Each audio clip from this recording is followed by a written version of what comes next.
नमस्कार। रैननकुलेसी के बाद अब आते हैं हम पेपावरेसी फैमिली।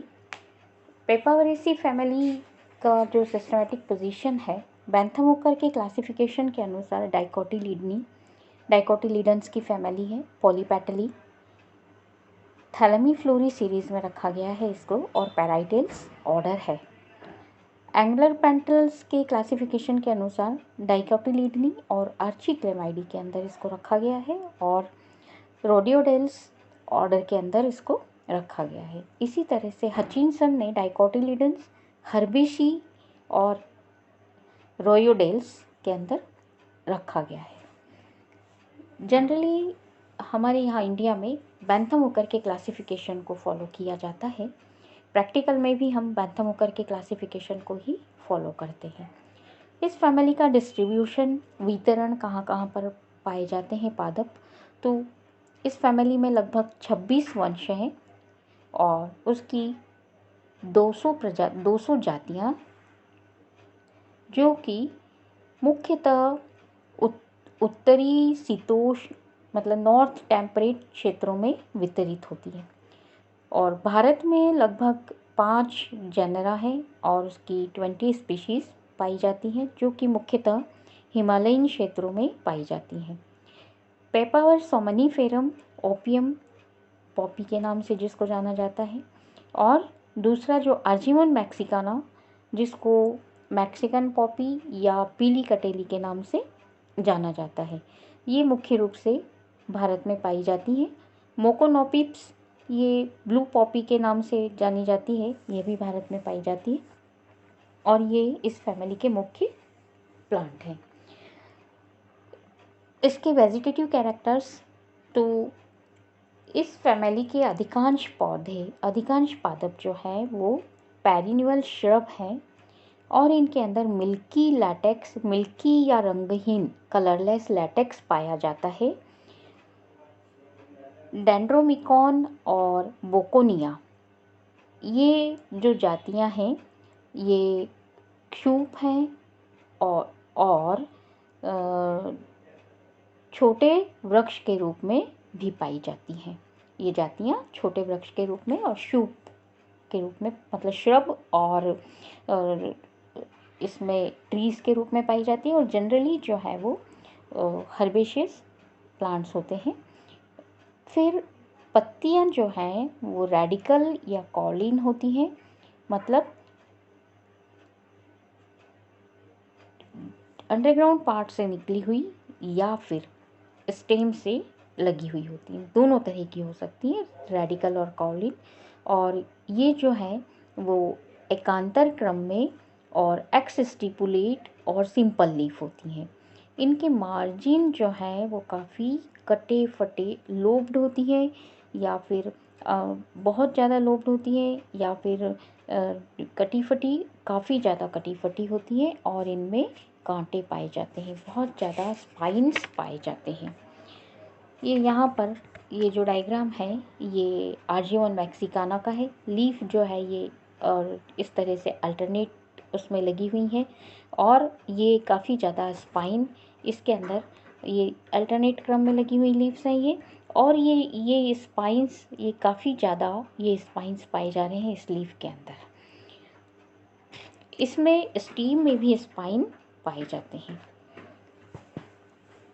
इस फैमिली का जो पुष्पक्रम है, इन्फ्लोरेसेंस मुख्य रूप से फ्लावर्स जो हैं, जैसे कि आप इसमें इस डायग्राम में देख रहे हैं, ये फ्लावर ये यहाँ पर लगा हुआ, तो सोलिएटरी टर्मिनल फ्लावर होते हैं, और मैकोनोप्सिस की कुछ जातियों में फ्लावर जो है वो साइमोस टाइप का पुष्पक्रम होता है, या फिर कंपाउंड पैनिकल टाइप का पुष्पक्रम होता है। अब आती है फ्लावर की बात। तो फ्लावर जो है वो प्रायः बड़े होते हैं, आकर्षक होते हैं, और सवरंत मतलब पैडिसिलेट, कंप्लीट, बाइसेक्सुअल, एक्टिनोमार्फिक और बाइमेरस या ट्राइमेरस होते हैं, और हाइपोगाइनस और साइक्लिक होते हैं। कैलिक्स किस तरह का पाया जाता है? फ्लावर का स्ट्रक्चर के बाद कैलिक्स, तो इसके अंदर 2 या 3 सेपल्स पाए जाते हैं और ये फ्री होते हैं कुछ जातियों में, जैसे एशोल्जिया, इसके अंदर संयुक्त या कॉडस प्रकार के सेपल्स पाए जाते हैं और इम्ब्रिकेट एस्टिवेशन पाया जाता है। फिर सेपल्स जो हैं वो किस प्रकार के होते हैं? तो सेपल्स हैं वो 4 से 6 होते हैं और पॉलीपेटलस कंडीशन होती है और ये जो पेटल्स हैं ये 2 चक्र में व्यवस्थित होते हैं, मतलब इनका जो अरेंजमेंट है वो 2 चक्र में है और बड अवस्था में ये क्रम्पल्ड रूप में पाए जाते हैं, रोल्ड होते हैं और इनका जो एस्टिवेशन है वो इम्ब्रिकेट एस्टिवेशन होता है। एंड्रोशियम ये पॉलीएंड्रस प्रकार के होते हैं, मतलब सारे एंड्रोशियम, सारे स्टमेंस जो है वो फ्री होते हैं और एक से अधिक चक्रों में व्यवस्थित होते हैं और संख्या में भी ये जो है वो इनडेफिनेट नंबर में होते हैं। संख्या में भी पॉलीएंड्रस प्रकार के हुए, फ्री हुए और इनडेफिनेट हुए और जो एंथर है वो डाइथिकस प्रकार का एक्सट्रोज होता है और लंबाई में इनका जो डिस्टेंस है वो लॉन्गिट्यूडिनल होता है। गाइनोशियम तो 2 या उससे अधिक कार्पल का बना हुआ होता है और सिनकार्पस स्थिति होती है, मतलब जो कार्पल है वो 2 या 2 से अधिक होंगे, सिनकार्पस होगा और सुपीरियर ओवरी होगी। एशोल्जिया में आंशिक रूप से इन्फीरियर ओवरी होती है और ओवरी जो है वो यूनिलोक्युलर ओवरी होगी।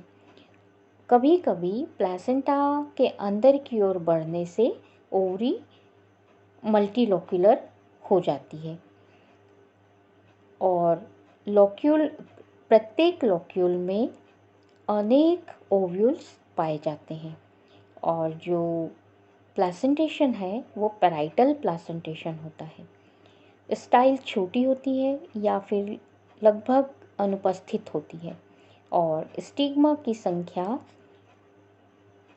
कार्पल की संख्या के बराबर होती है, मतलब जितने कार्पल होंगे उतने स्टिग्मा पाए जाते हैं। तो यदि 2 कार्पल हैं तो 2 स्टिग्मा, तो 2 या अनेक अंडकों से मिलके बनी होती है। अब इनके अंदर जो फ्रूट पाया जाता है वो फ्रूट कैप्सूल प्रकार का होता है और जो इसमें कपाट या छिद्र पाए जाते हैं और उनके द्वारा ये उनका डिसेंस होता है। सीड जो है वो छोटा एम्ब्रियो होता है और फैटी एंडोस्पर्म पाया जाता है इसके अंदर।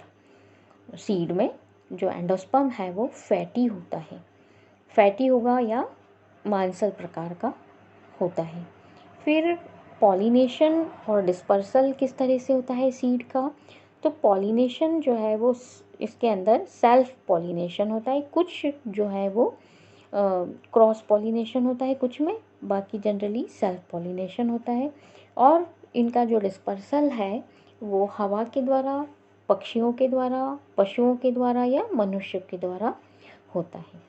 ये जो है ये पेपावर सोमनीफेरम, ओपियम पॉपी जिसको कहा जाता है, ये उसका फ्लावर है और ये फ्रूट कैप्सूल फ्रूट है। ये फ्लावर की एलिस काटते हैं तो ये इस तरह का स्ट्रक्चर, एलिस से हमको ओवरी की पोजीशन, सभी फ्लोरल पार्ट्स की पोजीशन, साइक्लिक है कि नहीं उसकी पोजीशन और एंड्रोशियम गाइनोशियम का स्ट्रक्चर भी किस तरह का है वो भी पता चलता है। इसलिए फ्लावर का एलिस काट के उसकी स्टडी की जाती है। इसके बाद जो है इसका फ्लोरल फार्मूला, तो इसके अंदर जो मुख्य 2 स्पीसीज़ हैं पेपावर और आर्जियमन मैक्सिकाना।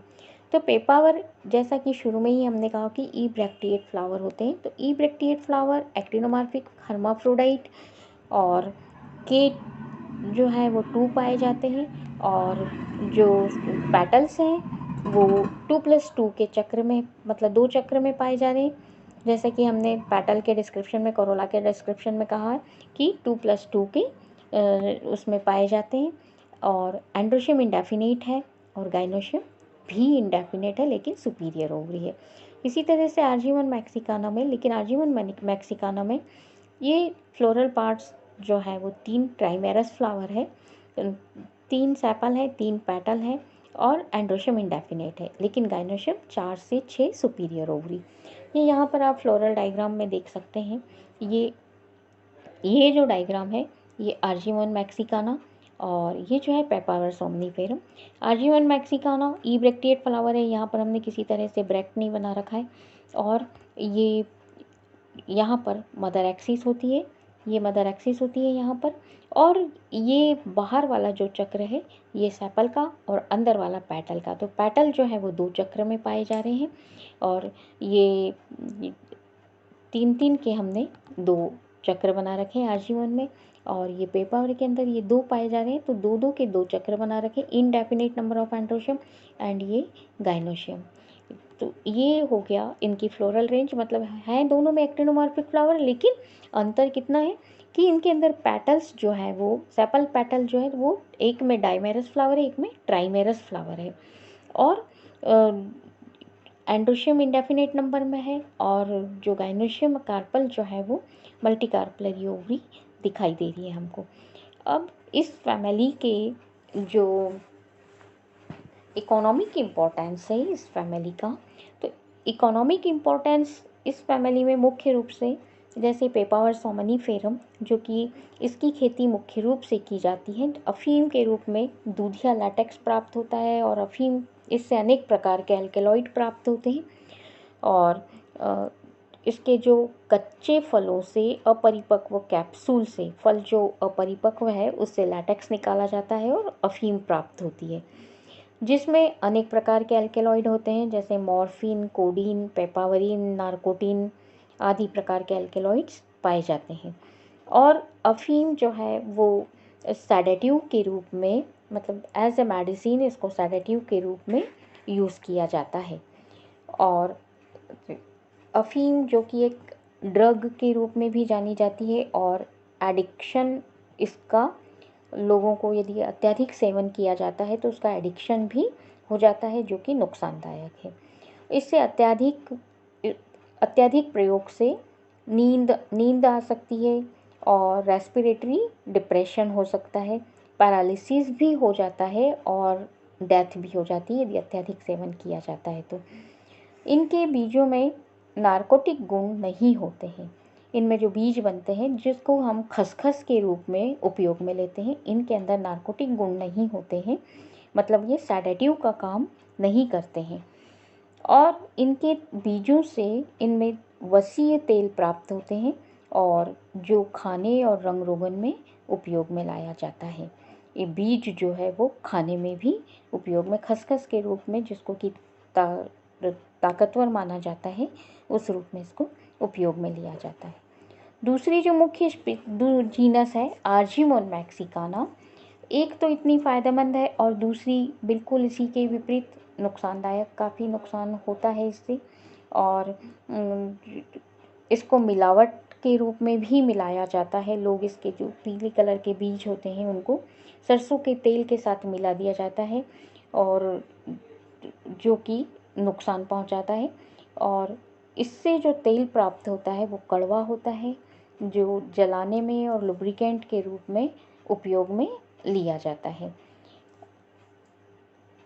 इसमें जो कुछ और पादप जो कि ऑर्नामेंटल के रूप में उगाए जाते हैं, जिसे पेपावर रियोस, इसको कॉर्न पॉपी के नाम से, एक आइसलैंड पॉपी, पेपावर न्यूडिकॉल, फिर ओरिएंटल पॉपी, पेपावर ओरिएंटली, इस और एशोल्जिया कैलिफोर्निया, जिसको कैलिफोर्निया पॉपी के नाम से जाना जाता है। ये कुछ 4 प्लांट हैं जिनको कि गार्डन में सुंदर पुष्प फ्लावर के कारण इनको गार्डन में लगाया जाता है।